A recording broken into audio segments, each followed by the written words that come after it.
Hi everyone, my name is Shakia Bruce.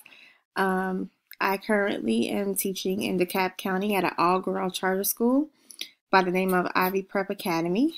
Um, I have been in the program now for about a year. I am scheduled to graduate in January, which is very exciting. I'm very grateful for everything that I have learned in the course and looking forward to everything that I'm going to learn, more things that I'm going to learn. I am a mom of three. I have a 9-year-old, a 2-year-old, and I just recently had a baby girl. She is 6 months old. In my free time, I love to spend time with my husband and my children.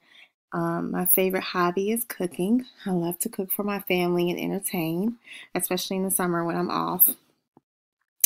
So I really look forward to working with all of you all and learning all these new things in this new course that I'm taking.